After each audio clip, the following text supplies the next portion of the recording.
Originaire de Tekorodougou, village situé dans la sous-préfecture de Djoulaté-Dougou, région du Kabadougou au nord de la Côte d'Ivoire, Cheikh Aïma Boakari Fofana est né le 21 février 1943 à Adjamé.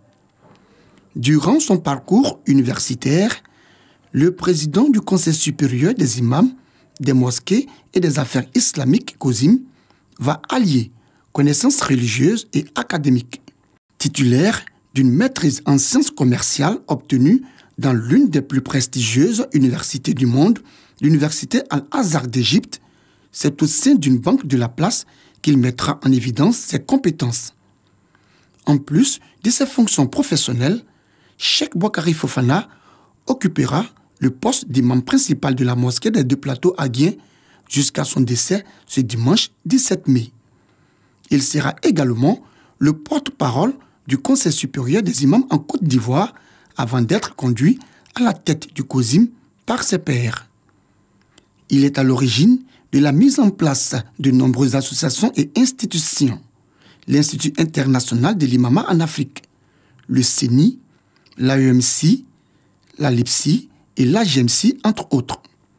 Il part, laissant derrière lui une communauté musulmane triste, mais surtout une famille inconsolable.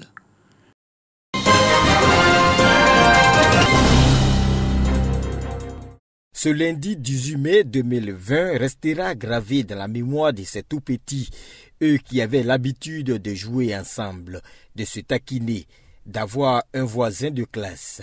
À compter de ce jour, et ce jusqu'à la fin de la crise sanitaire, ils devront subir le diktat de la Covid-19. Port de masque, distanciation physique, lavage des mains à l'entrée de chaque établissement scolaire, comme ici au groupe scolaire Centenaire et à l'école primaire Claire-Ange. On nous dit de porter le masque, de laver nos mains avec le gel hydroalcoolique. Une fois en classe, les élèves sont assis un par table, à une bonne distance les uns des autres. Un réaménagement du programme s'est imposé. Nous avons scindé la classe en deux. Nous scindons la classe en deux, nous avons fait des classes jumelées. C'est-à-dire quoi? Les maîtres de CP travaillent ensemble, ceux du CE travaillent ensemble, également ceux du CF. C'est-à-dire qu'une classe de 50 élèves, si je prends une classe de CP2, comme nous sommes au CP2, si il y a 50 élèves, il y a 25 qui restent avec la maîtresse titulaire et il y a 25 autres qui restent avec la maîtresse du CP2A. Tous les lundis, les mercredis et les vendredis, nous prenons les classes en deux. C'est-à-dire les classes de CP2, de CE2 et de CM2. Et les classes en 1, c'est-à-dire le CP1, le CE1 et le CM1, viennent les mardis et les jeudis, toute la journée. Les cours ont effectivement démarré, mais avec quelques difficultés. Quand on pose les questions et on n'entend pas bien, il faut s'approcher un peu pour entendre ce que l'enfant dit à cause des masques. Quand la maîtresse parle, on n'entend pas bien à cause des masques. Au niveau du secondaire, les élèves de la 3e et de la terminale sont présents, ainsi que les enseignants.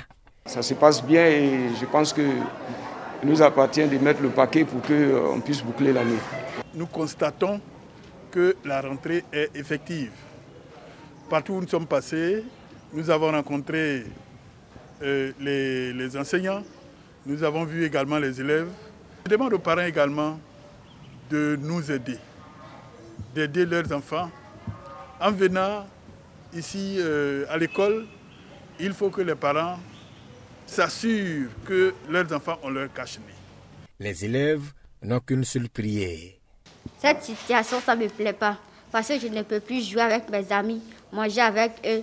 Je ne peux plus rien faire. On est obligé de s'asseoir à 1 mètre. Je prie Dieu que le coronavirus s'en va loin de notre pays, la Côte d'Ivoire.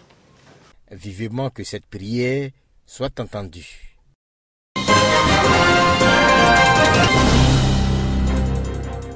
Le parc des expositions d'Abidjan sera construit sur un espace de 27 hectares dans la commune de Port-Boué. Une infrastructure moderne avec une capacité d'accueil de 6 à 10 000 personnes qui pourra abriter des réunions et salons. Le site, en plein chantier, est visité par le ministre du Commerce et de l'Industrie. Nous avons un hall 1 qui peut accueillir entre 5 000 et 6 000 personnes. normalement qui devait s'achever le 14 octobre 2020. Et nous avons la grande nef, la Convention Center, qui, dans nos projections, devait s'achever le 13 octobre 2021. Et en temps, nous avons eu malheureusement Covid-19.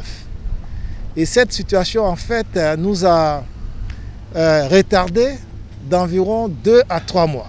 Le ministre du Commerce et de l'Industrie s'est également rendu à la nouvelle zone industrielle d'Akoupé-Zedji sur l'autoroute du Nord. Sur une superficie de 940 hectares, une parcelle de 127 hectares va être aménagée.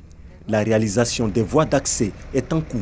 Des entreprises poursuivent leurs installations, mais les travaux subissent l'impact de la maladie à coronavirus. Malheureusement, en fait, l'impact du Covid est très visible en fait sur ce chantier parce qu'il y a pas mal de matériel qui devait être importé de l'extérieur, qui, compte tenu des difficultés au niveau du commerce international, ont connu des retards, ce qui a impacté en fait l'avancée de ce chantier, qui normalement devait être aujourd'hui à un taux de réalisation de 40%.